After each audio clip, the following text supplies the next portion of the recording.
Welcome to Abu Simbel, a breathtaking marvel of ancient engineering and a monument to the genius of Pharaoh Ramses II. These temples are more than just stone. They are a story carved into the cliffs of Egypt, a tale of power, devotion, and human ingenuity that spans millennia. Today, we'll delve into the fascinating history of these iconic temples, uncover their artistic brilliance, and explore the modern miracle that saved them from disappearing beneath the waters of the Nile. So, buckle up and let's embark on a journey through time to uncover the story of Abu Simbel, where history and innovation collide. Standing here in front of the great temple, it's impossible not to feel a sense of awe. Just look at these colossal statues of Ramses II. Each one towers at an impressive 20 meters, or about 66 feet. Their sheer size and detail reflect the grandeur and vision of one of Egypt's greatest pharaohs. Now imagine this. These temples were carved over 200 years ago in the 13th century BCE. At that time, there were no cranes, no modern tools, just skilled hands, brilliant minds, and a deep connection to their gods and rulers. But why did Ramses II build such an extraordinary monument here in this remote corner of Nubia? The answer lies in its purpose. Abu Simbel wasn't just a temple. It was a declaration, a bold statement of Egypt's power, intended to impress and intimidate its southern neighbors and secure Egypt's borders. Ramses the King, often called Ramses the Great, ruled Egypt for an incredible 66 years.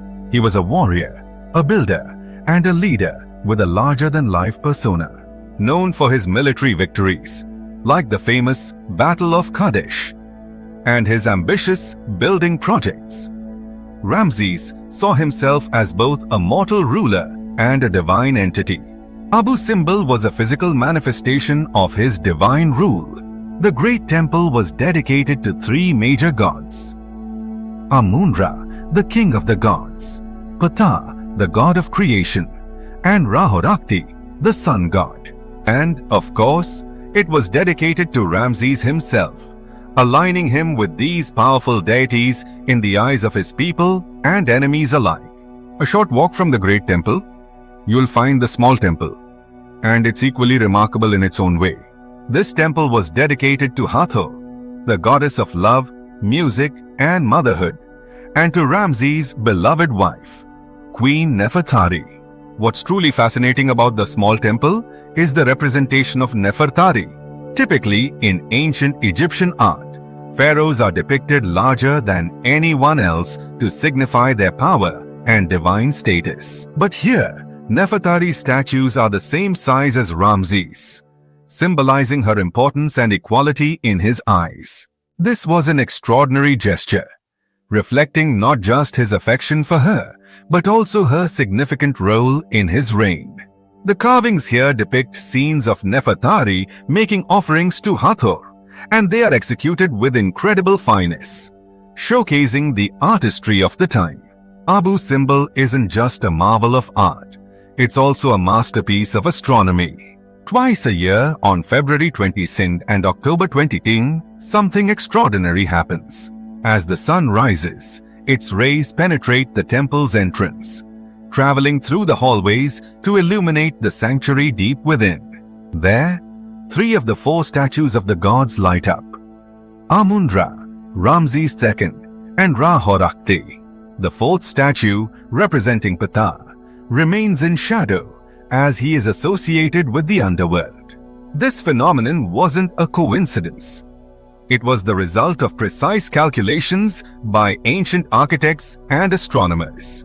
These dates are believed to mark Ramses' coronation and possibly his birthday, though historians continue to debate their exact significance. Regardless, it's a stunning example of how the ancient Egyptians combined science, religion, and art in perfect harmony. But Abu Simbel's story doesn't end in antiquity. In the 1960s, the construction of the Aswan High Dam created a new challenge for this ancient masterpiece. The dam was built to control the flooding of the Nile and provide hydroelectric power. But it also created Lake Nasser, one of the largest man-made lakes in the world. The rising waters of Lake Nasser threatened to submerge Abu Simbel, potentially erasing this cultural treasure forever. The world faced a tough question. How do you save something as monumental as Abu Simbel from such a catastrophe?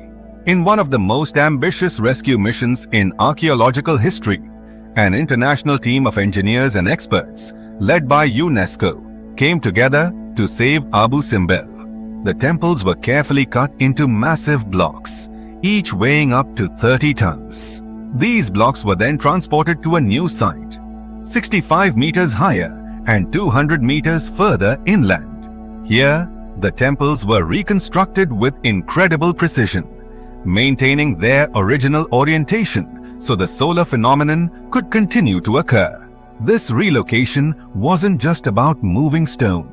It was about preserving history, culture, and humanity's shared heritage. Today, Abu Simbel stands proud above the shores of Lake Nasser, a symbol of what can be achieved when nations work together to protect our past.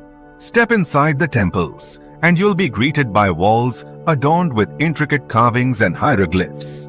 These aren't just decorative, they're stories. They depict Ramses' military victories, including his triumph at the Battle of Kadesh, religious ceremonies, and scenes of offerings to the gods. Every detail here has meaning, from the poses of the figures to the symbols surrounding them. It's a window into a world where art was not only a form of expression, but also a tool for communication, education, and worship. Today, Abu Simbel continues to inspire and amaze. Every year, thousands of visitors from around the world come here to witness its grandeur and experience the magic of the sun's rays illuminating the sanctuary. It's a place where you can feel the connection between the ancient and the modern, where you can stand in the footsteps of history and marvel at what humanity is capable of achieving. Abu Simbel is more than just a relic of the past. It's a testament to human creativity, resilience, and collaboration. From Ramses II's vision of divine kingship to the global effort to save these temples from the waters of the Nile, Abu Simbel's story reminds us of the power of determination and unity. So whether you're an avid history enthusiast or someone who simply loves beauty and brilliance, Abu Simbel is a story worth telling and one worth experiencing for yourself. Thank you for joining me on this incredible journey to Abu Simbel. If you enjoyed this video, please like, share it with fellow history lovers, and subscribe to the channel for more amazing stories from the ancient world. See you next time.